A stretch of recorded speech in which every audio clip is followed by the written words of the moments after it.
Have you ever considered that the very chaos you're praying to be saved from is itself the answer to your prayer? It's a strange thought, isn't it? We spend our days on this path looking for the clear signs, the number sequences, the feather floating serenely to the ground, the song on the radio that feels like a direct message from the universe. We want a gentle, well-lit path forward, a divine GPS recalculating our route with a soothing voice. But what if God, the universe, your higher self, whatever you call that infinite intelligence, isn't in the business of sending polite memos? What if its language is more visceral, more creative, more disruptive? What if the guidance you're begging for isn't a whisper in the quiet, but the roar of everything you knew falling apart? You see, we often misinterpret the signs because we're looking for comfort, for confirmation that we're on the right track. But the most profound guidance isn't about comfort. It's about truth. It's about alignment. And sometimes, the most loving thing the universe can do for a soul destined for a great love is to first tear down every unstable structure it has built for itself.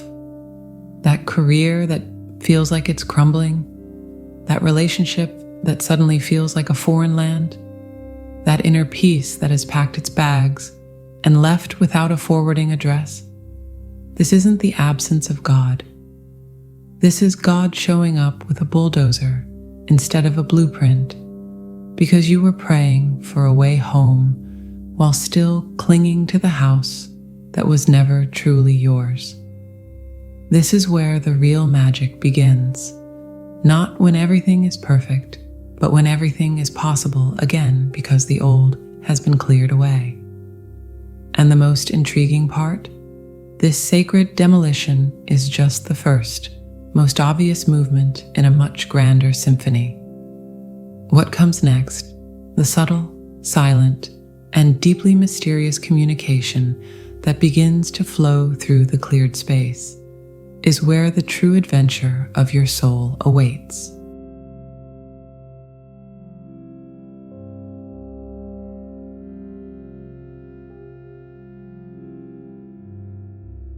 You know, it's funny.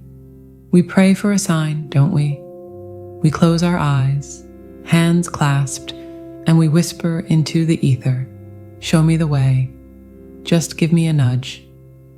We're picturing a gently illuminated path, maybe a feather floating down from the sky, a soft whisper in the wind that says, "Go left." It's peaceful. It's convenient. But what if God, the universe, source, whatever name resonates with your soul, has a far more profound, more effective, and frankly, more creative way of getting your attention? What if the sign isn't a feather, but a wrecking ball? Let me be blunt.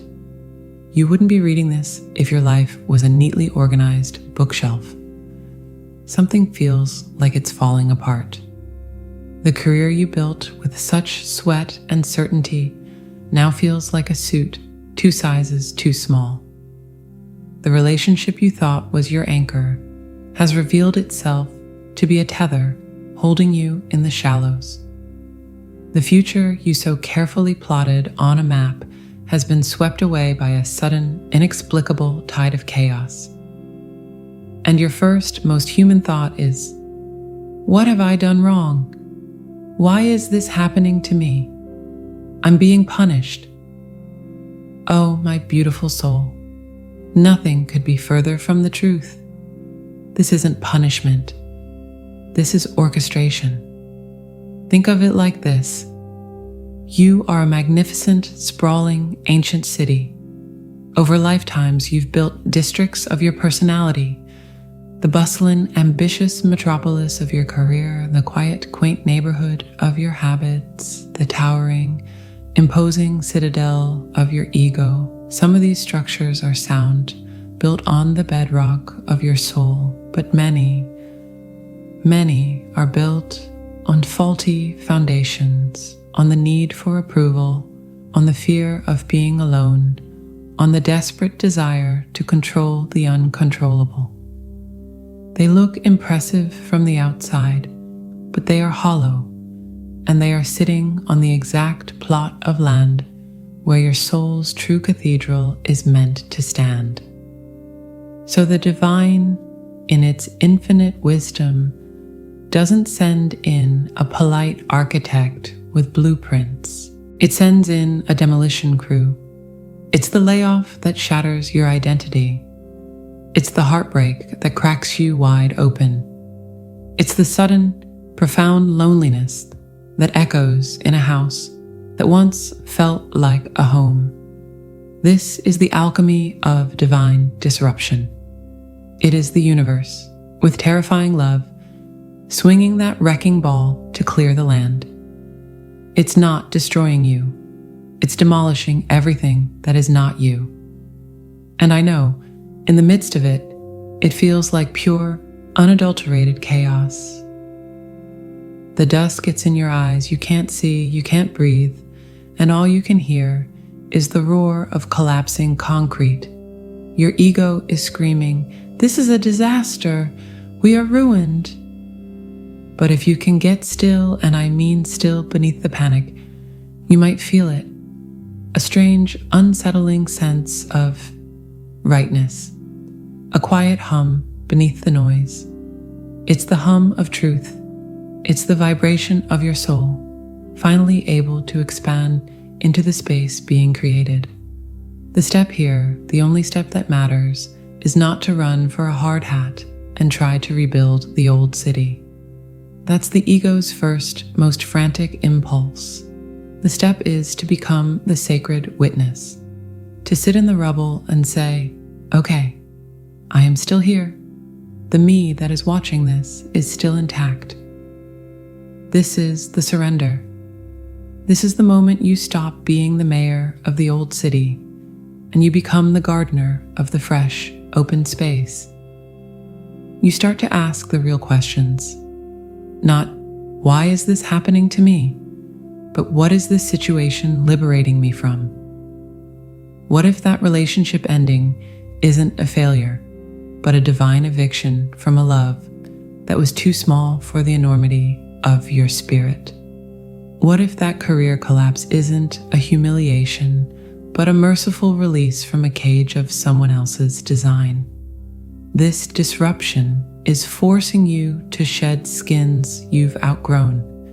It's demanding you find your worth not in your title, your relationship status, or your bank account, but in the unshakable, radiant core of your being that remains when all of that is stripped away. This is the non-negotiable preparation for a twin flame union, because you cannot build a palace on a plot of land cluttered with shacks.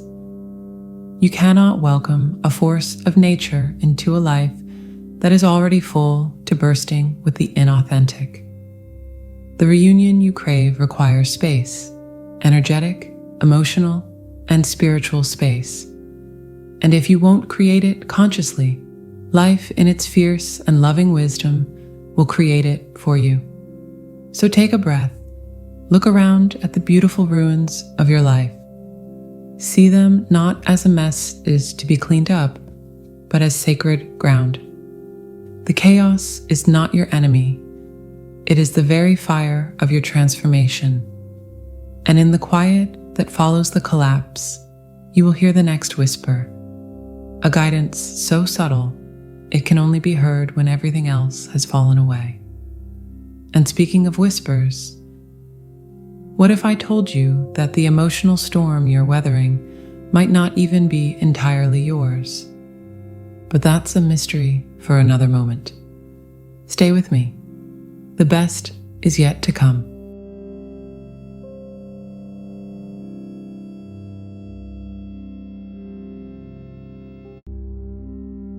So, you've sat in the beautiful rubble.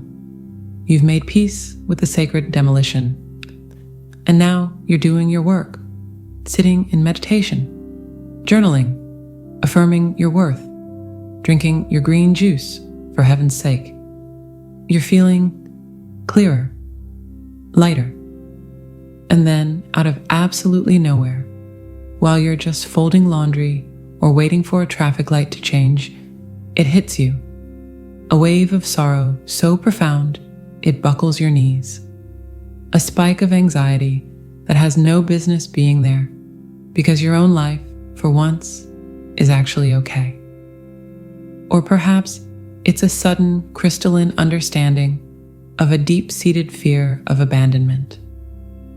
A fear you thought you'd healed years ago, but now it's back, presenting itself with a new, almost foreign signature. Your first thought? I've gone backwards. I've failed. All this work for nothing. Stop. Just stop right there. What if that sorrow isn't yours? What if that anxiety is a visitor? What if that sudden, piercing insight is a letter delivered to your consciousness from a place just beyond the veil of your individual self? This, my beautiful soul, is the whisper of energetic osmosis, and it is one of the most profound yet most misunderstood signs on this path.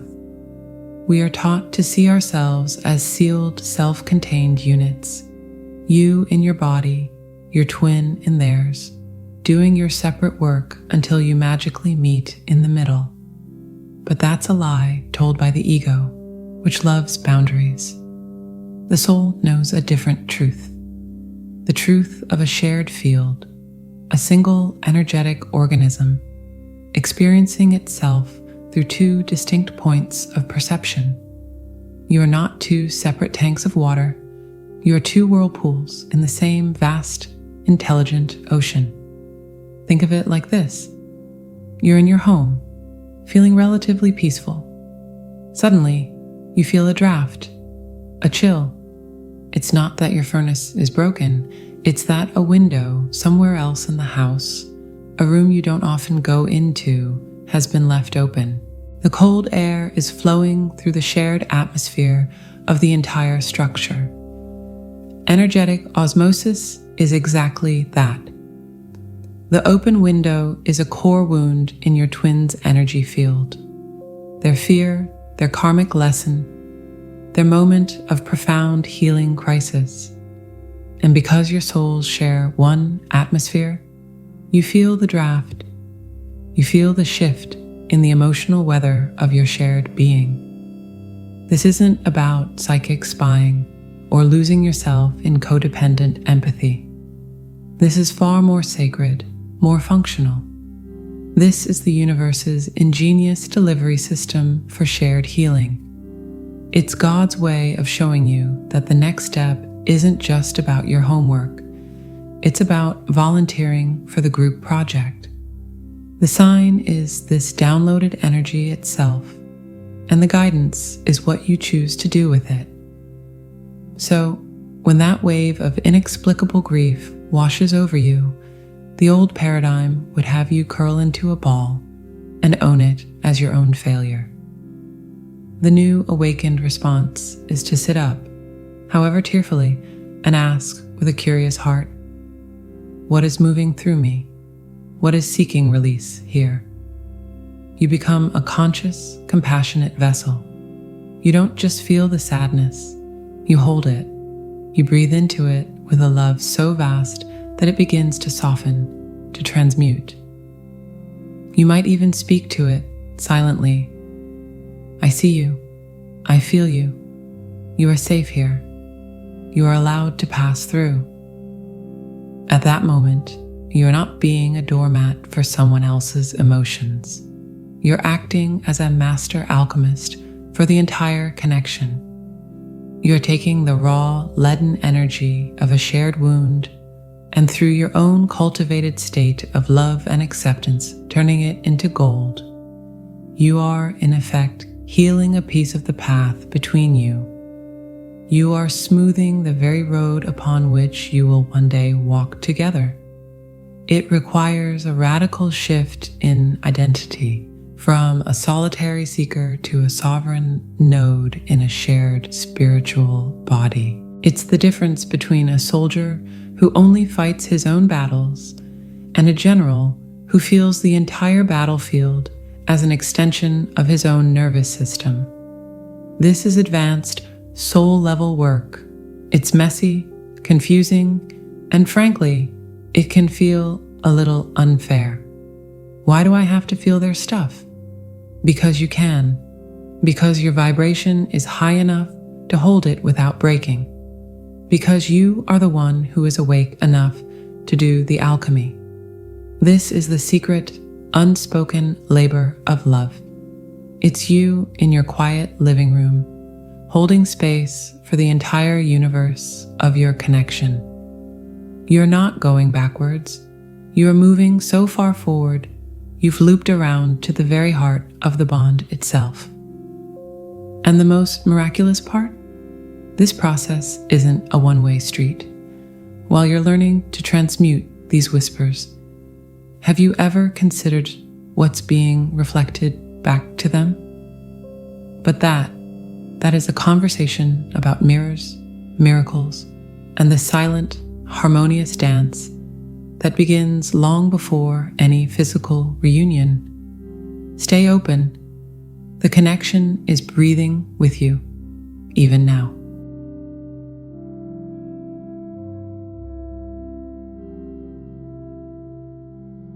So here you are, standing at the crossroads of chaos and clarity, having learned to listen not just with your ears, but with the very fabric of your being. You came here seeking a sign, a flashing arrow pointing toward your twin flame. But what you've found, I hope, is something infinitely more valuable. A compass that points unerringly toward the truth of your own soul. This path was never about finding a missing piece outside yourself. That's the old fairy tale, the one that leaves you feeling incomplete. The real journey, the sacred one, is about realizing you were born a whole circle, a complete sphere of light and potential. And the so-called reunion, it's not about plugging a gap. It's the breathtaking moment when two whole, radiant spheres recognize each other and choose to orbit a shared sun, creating a gravity so powerful it pulls both into a higher, more magnificent existence. Think of yourself not as a seeker, but as a gardener. For a long time, you may have been tending a garden that wasn't yours, pruning bushes into shapes you thought others would admire, planting flowers that were fashionable but brought your soul no joy. The divine disruption was the fierce storm that washed all that away, leaving behind raw, fertile, untamed earth. And the energetic osmosis.